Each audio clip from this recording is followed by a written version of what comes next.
एक इंसान पैदा करने के लिए कम से कम कितने इंसान चाहिए, आप बताओ मेरे को। हम लोग अर्थशास्त्र या इकोनॉमिक्स की बात नहीं कर रहे हैं। कि दुनिया का एक भी ऐसा देश है जो अमेरिका से लड़ पाएगा। The percentage of IIT graduates, I think, going overseas, like I said, in my time used to be 70%. I think it's reversed. 70%. 70%. The VC ecosystem from almost all of the folks I speak with look at India with sort of mixed confusion. हाथी हाथी होता है, भले धीरे चले, but size तो हाथी की बड़ी ही होती है।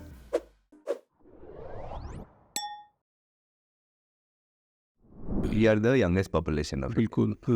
अब बहुत सारे इसके नैरेटिव्स आते हैं कि is this a good thing, 30 साल के बाद it might become a bad thing and everything, but from your point of view how do you look at it?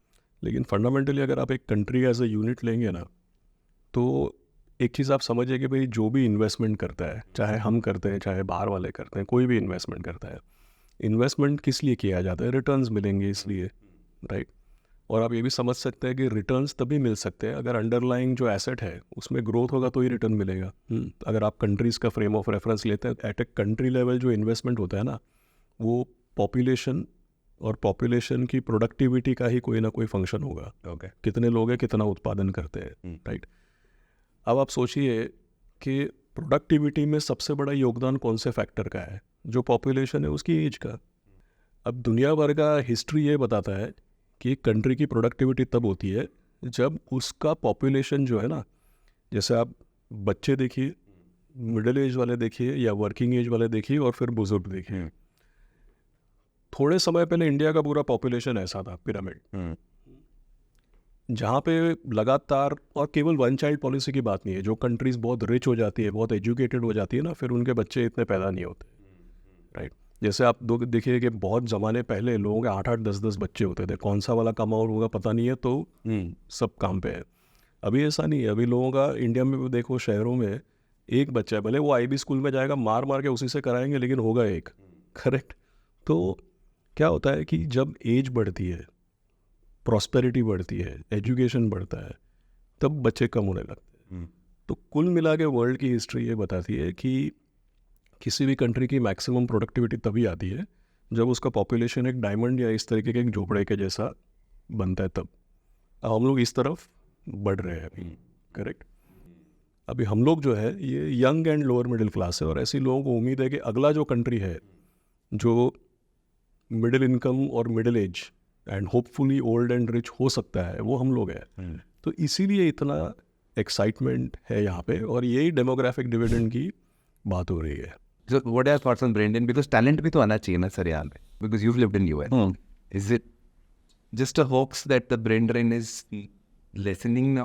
No, it is. So the percentage of IIT graduates, I think, going overseas, like I said, in my time used to be 70%. I think it's reversed. 70%. 70%. Now it's the other way. It's probably more like 30-40%. So many of us got this IIM admissions calls, we didn't even go. I got the IIM Bangalore interview call in my campus. I didn't go for that interview. Do you see people coming back? I think as the parents are also getting older, it becomes very difficult for them once they are 70 plus to relocate socially, healthcare. So I see people coming back even because of that. I have to look after my parent, so I might as well do something. So yes, more and more people are coming back. But I think fundamentally, see the other thing, the other big phenomena is global capability centers. So earlier, the big banks in the US, Goldman Sachs and other companies used to give offshore work to Infosys and others, or ODCs, overseas development centers. You create a captive thing for us. Over the last 15 years, they have created their own centers. They're very large, 10, 20, 30, 40, 50,000 people they have in India. And they're not doing only back-end work. They're doing middle office, some front office work for banks, a lot of deep tech work. Entire chips are being designed in India by the likes of Intel and all. So there's a lot of capability which is being acquired by these people.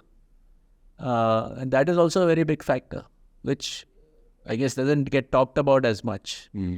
So I don't think the brain drain is as much of a problem. So why don't we start with the US and India? So how about you take us through the VC ecosystem, how is it shaping up there? And how do you see the VC ecosystem shaping up in India in the last few years? The first crop of VCs in India, I think, were mostly sort of local chapters of global VCs. You had the Lightspeed India, Axel India, and so on. And I think those folks were trying to bring a Western understanding of how VC should operate to India. And for the most part, it did work, but there were significant gaps in that understanding. What we are seeing now is like a significantly new crop of domestic VCs. And I think that's what's super exciting, because these are folks who are not just alone understanding what investing in India, they also understand India more deeply. And I think we are, at that initial stages of truly building a fantastic and vibrant VC ecosystem here. Any thoughts on how the VC ecosystem in the West is looking at India now?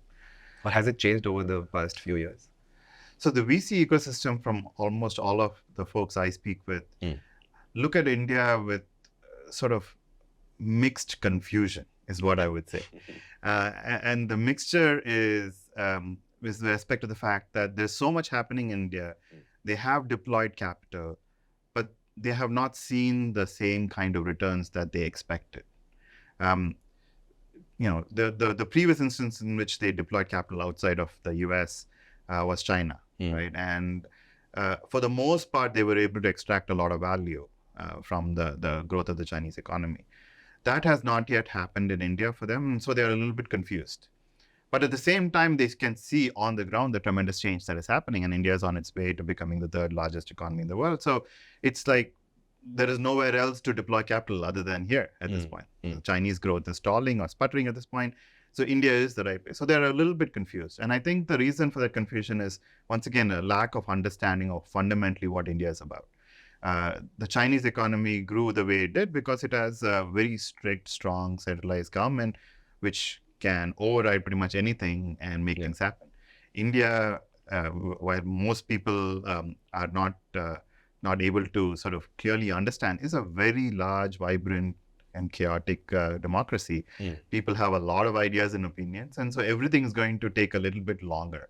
But I think the more you commit to India and the more patient you are, I think India will truly deliver the promise. Global perspective से Indian markets की बात करें आज, तो बहुत एक ऐसे popular narrative है कि US is on the decline.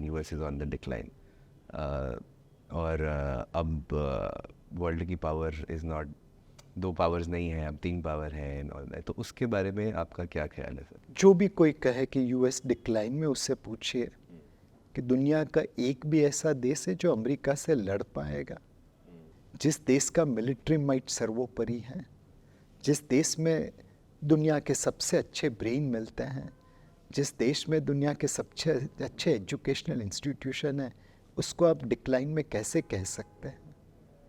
मेरे हिसाब से अमेरिका अभी भी अच्छा कर रहा है। यस, हर कंट्री में उतार चढ़ाव आते हैं। अमेरिका के सामने कुछ देश तेज प्रगति कर रहे हैं, लेकिन इसका मतलब ये नहीं कि अमेरिका डिक्लाइन में है। हाथी हाथी होता है, भले धीरे चले, बट साइज तो हाथी की बड़ी ही होती हैं। But as a perception of India change हो रहा है सर?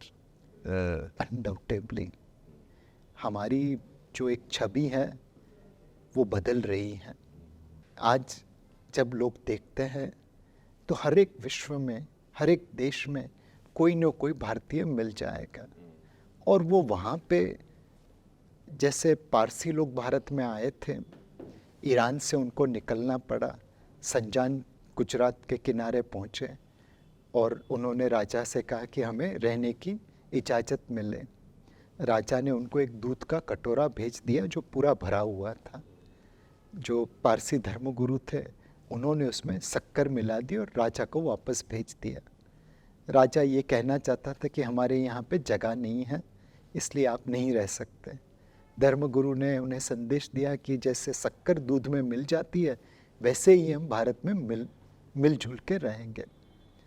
जो पारसी लोगों ने भारत में किया है वो आज भारतीय दुनिया के अलग अलग देश में कर रहा है। तो भारत की जो छवि है, जिसे लोग जानते हैं, समझते हैं, वहाँ पे तो बहुत इम्प्रूव हुई है।